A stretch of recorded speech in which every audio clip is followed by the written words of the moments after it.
So I'm Lynette And I am Michael. from EmeryStrong.com. We are here to talk to you about being strong after stroke. And we are traveling this week. Where are we traveling to, Mike? Texas. From Utah, which is where our home is, and to Texas. Why'd we come? Because my parents are in Texas. That's right. So we came to visit, to go to a family reunion. My sister is also in Texas, and it's been a grand time. How did we get here? We flew. We flew. And so thinking about traveling and ways to make traveling easier after a stroke, there's some tips that we've written in a blog post to help people make traveling easier. What are some things we learned about traveling? One is make sure you have your you need to make sure that you have the placard. What placard? The stroke. No. Not for the stroke, but Sorry. you hang it in the car. Yeah, you hang it in the car. It's for disability access. Yeah, disability access, disability parking. So when you travel, you want to make sure if you're flying, if you're renting a car or borrowing a car, you want to make sure that you have that. And did we remember ours on this trip? No, we did not. We didn't remember. So that's number one in our travel blog post, is remember that tag for your car so that you can have that same accessibility no matter where you are, if you're renting or borrowing a car. What else did we learn about flying?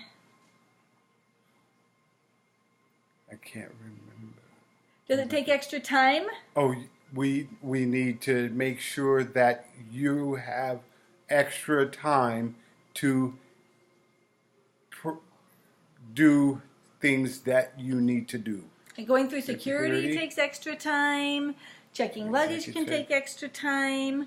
Did you use a wheelchair? No, I did not. No, but when you travel alone without any family, do you use a wheelchair? Yes, I do. So there's a couple of things, if you've got somebody to help you through the airport, help with luggage, those kinds of things, if you need it, that's awesome to have. If you're traveling alone and you might need a little assistance, those wonderful people that push the wheelchairs to the airport and will help you with your luggage and help you with your transfers, they are awesome, and that's a great resource for you. Call ahead to the airport and tell them that you need a wheelchair so that they can be ready. Make sure that's on your itinerary. And also, it's really nice if you take what? Some money. Why? Because they want you want to tip them. Right, because they work hard and they're helping and they're doing a service for us. And yes, they're getting paid, but it's just a nice gesture when someone is kind. If you have a couple of dollars in your pocket, you don't, it doesn't need to be a 20, but have some small bills in your pocket so you can give them a tip. Going through security, how does that work for you? Sometimes it's great, but I only can raise my left arm. That's right. And so I have to get back and go and get, what's it called? A different security check, right? Yeah. So you might need a little bit of extra time going through security to do that extra screening, especially if you can't remove your shoes or if it's difficult to walk without shoes. Ask them, make sure that the people at security, they really want to keep people safe, they really want to be helpful. Tell them what you need and they'll help you through security and make it a much smoother transition. So that's flying. Of course, always make time, make sure you have time to use the bathroom, make sure you have time for communication needs. Driving, what's some things we learned about driving besides making sure we have the disability one that we forgot, but we will remember it next time? Yes. What else? Driving. I didn't drive, so I don't know. Yeah, you didn't drive, well, because we weren't using our car, and so it's not adapted for you to drive, right? Yes, that's correct. But driving, do we need extra time when we're driving? Probably so. Because we make a few extra stops. We need to get out and stretch. We make a few extra bathroom stops. All of those kinds of things. So we always add add a little extra time. If we think the drive might take 8 hours, we plan for 10 hours. If we think it might take 2 hours, we plan for 2.5 or 3 hours. It's just, Then if we arrive early, that's awesome. That's but correct. having that extra time driving makes a really big difference as far as just the stress level and making it an enjoyable trip. Yeah? Yes, it does. Absolutely. So, we didn't use any public transportation on this trip, but are there some keys for public transportation?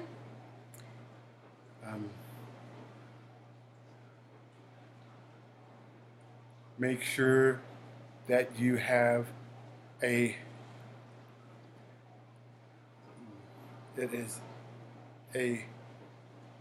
Ticket? bus ticket or Make sure you've got the correct pass or bus ticket. If you can do that yourself, that's awesome. If you need some assistance, go ahead and get that. And also, public transportation, it's nice to know ahead of time how to use disability accessibility. And if you look online, if you call ahead, the websites, internet's awesome to let you know what's available. And there's usually disability seating, there's disability access to get on the public transportation, those kinds of things. But you do need to ask for it or know where to look for it. And it just takes a little time if you're just starting to use that kind of transportation yourself.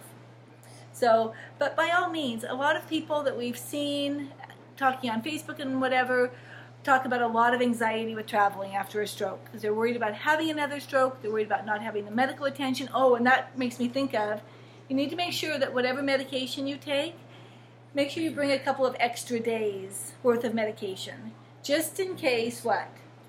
You have a layover or something. Yeah, if there's some kind of delay, you want to make sure you have a couple of extra days of medication with you. If you need to extend your trip for some reason, that's a really good thing to do. But if you're feeling anxious about traveling, if that's a real concern, then make a small trip first. Like, don't plan a trip to Europe. Make the small steps first so that you can feel comfortable, you can feel calm, and so that the trip is enjoyable. If that means it's just a short drive out of town, and then later a flight to see some family, however that looks for you, but reward yourself for the baby steps, for the success. Correct. We are huge fans of celebrating success. Celebrating what? Success. Celebrating what? Success. That's right. We are huge fans of celebrating success. Every step, every victory, every little miracle in recovery, celebrate that. And that will help the anxiety go down. And if you start where you can and then just keep going, it's awesome. So again, I'm Lynette, and this is Michael Ray. And we are from EmeryStrong.com.